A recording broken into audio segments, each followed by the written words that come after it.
Guys, welcome to DDSS vlogs. അപ്പോൾ ഇന്നത്തെ video എന്ന് പറയുന്നത് ഞങ്ങളുടെ വീട്ടിലെ പാവൽ കൃഷിയാണ് കാണിക്കാൻ പോകുന്നത്. ഒത്തിരി പാവയ്ക്കുണ്ട് ഗൈസ്. അപ്പം കുറേയൊക്കെ വിളയാറായിട്ടുള്ളതാണ്.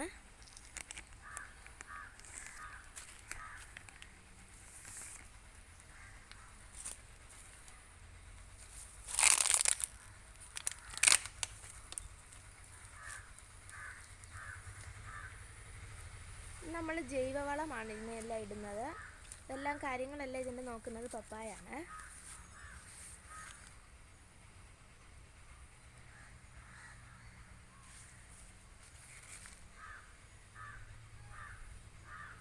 ഗൈസ്, അപ്പോൾ ഈ വീഡിയോ ഇഷ്ടപ്പെട്ടെങ്കിൽ ലൈക്ക് ചെയ്യുക, ഷെയർ ചെയ്യുക, സബ്സ്ക്രൈബ് ചെയ്യുക.